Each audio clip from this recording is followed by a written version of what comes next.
Hello guys, welcome back to my YouTube channel yes chem study a way of success. मैं हूं आपका educator Shivam Mishra और यहाँ पे मेरे प्यारे बच्चों बायोलॉजी, जी हाँ, क्लास 10th और 12th दोनों में है और अधिकतर ये हमारा 12th में भी आता है, लेकिन 10th में भी कहीं ना कहीं पूछ लिया जाता है। तो आगे बायोलॉजी का बहुत इंपॉर्टेंट क्वेश्चन वो 10th और 12th दोनों के लिए चल रहे हैं। और कुछ दिनों बाद देखिए, एक बार मैंने क्लास 12th बायोलॉजी का जो नोट्स है वो मैंने अपलोड कर दिया है आपके अपने YouTube channel yes chem study पर। पूरा कंप्लीट है चैप्टर से और उसमें कुछ कुछ छूटे हुए हैं, तो उसके लिए नोट्स तैयार की जा रही है। हैंड रिटेन नोट्स है, आपको एकदम बम्पर नोट्स देंगे, टेंशन मत लीजिएगा। फ्री में एक दिन एक पूरा जब नोट्स क्लियर हो जाएगा आपके लिख के, तो आपको एक दिन पूरा पूरा हम फ्री में अवेलेबल करा देंगे। पूरी कक्षा 10वीं की नोट्स, पूरी कक्षा 9वीं की, पूरी कक्षा 12वीं की। तो जीव विज्ञान में आपको 12वीं में टेंशन नहीं लेना है। मैं हूं ना यस केम स्टडी आपके साथ है, था, रहेगा, ठीक है। और मैं सीरीज चालू करने वाला हूं कुछ दिनों बाद, क्लास 12th बायोलॉजी का पूरा हैंड रिटेन नोट्स की सीरीज चालू कर। देखिएगा, सब लोग अलग देते हैं, लेकिन हम आपको हैंड रिटेन नोट्स प्रोवाइड करते हैं, जो कि आपके लिए बेहतर होता है। और इस तरीके से आप पढ़ेंगे तो आपको कोई टेंशन नहीं होगा, आप आराम से नोट्स भी कंप्लीट कर लेंगे और अपनी पढ़ाई भी अच्छे से कर लेंगे। तो जो आपकी हेडिंग है वो है डीएनए का वाटसन एवं क्रिक मॉडल। ये डीएनए का वाटसन एवं क्रिक मॉडल क्या है, क्योंकि क्लास 12th और 10th कभी कभी आ जाता है बायोलॉजी का बहुत इंपॉर्टेंट क्वेश्चन कि डीएनए का वाटसन एवं क्रिक मॉडल होता क्या है। तो सबसे पहले अगर हम लोग बात करेंगे डीएनए के बारे में कि आपका मेरे प्यारे बच्चों डीएनए होता क्या है, कहीं ना कहीं यहाँ से भी क्वेश्चन पूछ लिया जाता है ऑब्जेक्टिव में। देखिएगा, 12th में और 10th में होता क्या है, 10th में 12th में दोनों में एक ही है, उसमें कोई अलग अलग नहीं है।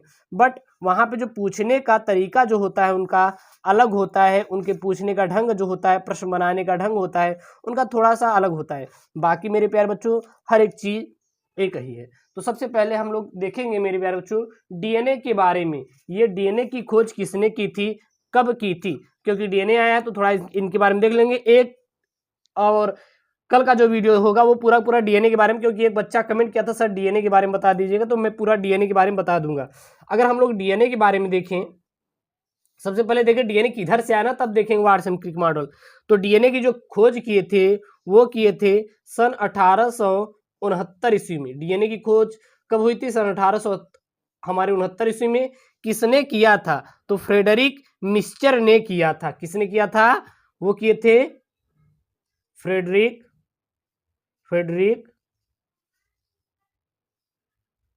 मिस्चर ने। डीएनए की खोज सन 1869 ईस्वी में फ्रेडरिक मिस्चर ने किया था, ठीक है। और उन्होंने देखा था कि जो मानव की कोशिकाओं के केंद्रक से एक सफेद द्रव्य को क्या किया था, संश्लेषित किया और इसे न्यूक्लिक नाम दे दिया। और इसकी अम्लीय जो प्रकृति थी वो क्या थी, अम्लीय थी, तो इसीलिए उसको क्या बोल दिया, और केंद्रक में पाया जाता था तो इसीलिए उसको बोल दिया न्यूक्लिक अम्ल बोल दिया, बस। तो सीधा आपको बताना है कि डीएनए की खोज किसने की थी, फ्रेडरिक मिस्चर ने। किस सन में, सन 1869 ईस्वी में किया था, बस आपको यही बता देना है।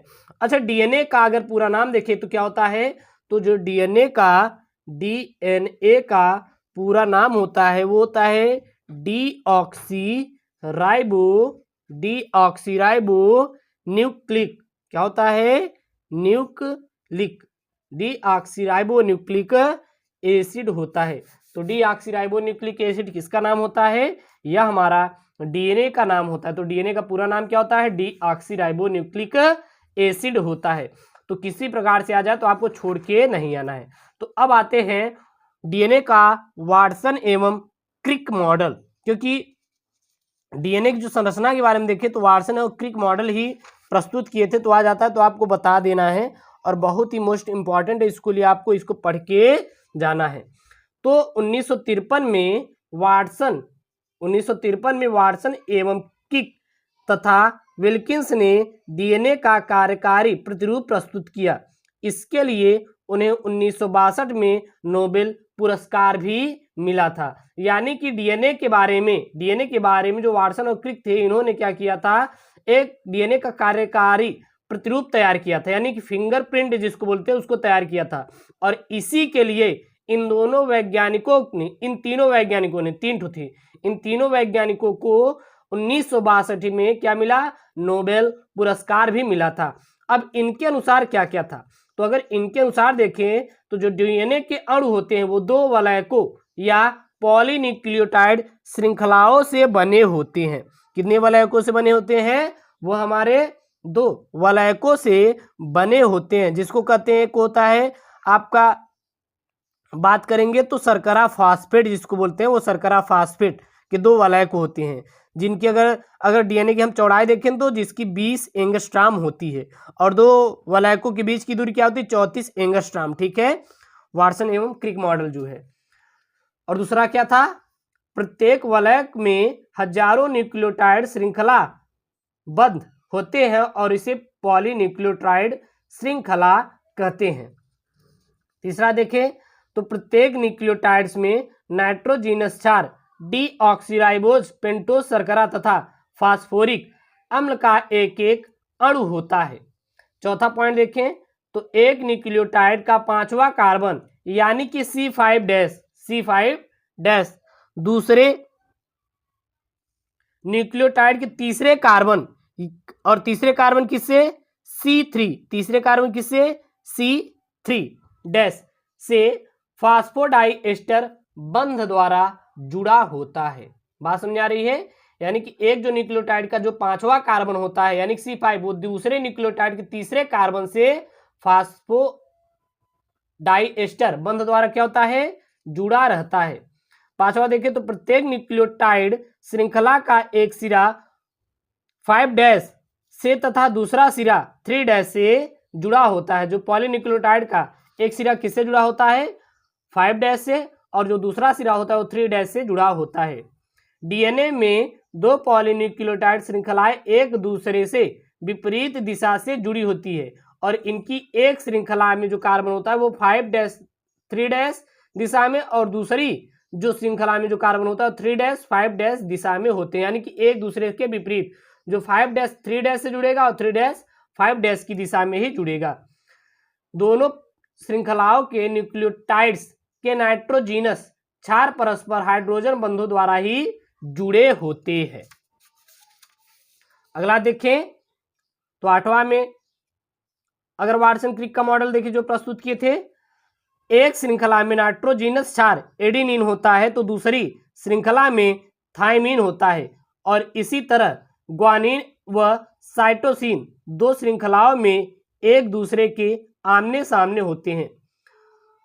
एडेनिन थाइमिन से A डबल बॉन्ड T और ग्वानिन साइटोसिन से C ट्रिपल बॉन्ड G से हाइड्रोजन बंधों द्वारा ही जुड़े होते हैं। न्यूक्लियोटाइड्स के बीच की दूरी 34 एंगस्ट्राम होती है। कितनी होती है? होती मेरे प्यारे बच्चों 34 एंगस्ट्राम होती है। और एक कुंडलन की जो लंबाई होती है वो कितनी होती है?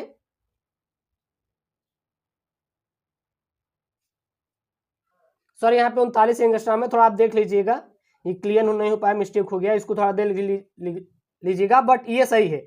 एक कुंडलम की जो लंबाई होती है वो कितनी होती है? 34 एंगस्ट्राम होती है। ठीक है, और डीएनए की अणु की जो लंबाई होती है वो कितनी होती है? 20 एंगस्ट्राम होती है। 20 यानी कि जो डीएनए के अणु की आप लंबाई बात कर सकते हैं या भी उसकी चौड़ाई भी कह सकते हैं उसको। अब आता है डीएनए का महत्व, थोड़ा इसको भी मैंने इसमें ही जोड़ दिया, बट वहां पे डीएनए का वाटसन क्रिक मॉडल खत्म होता है। डीएनए का महत्व, तो डीएनए अनुवांशिक पदार्थ है। इसका सबसे महत्वपूर्ण कार्य अनुवांशिकी सूचनाओं को एक पीढ़ी से दूसरे पीढ़ी तक या पीढ़ी में भेजना होता है।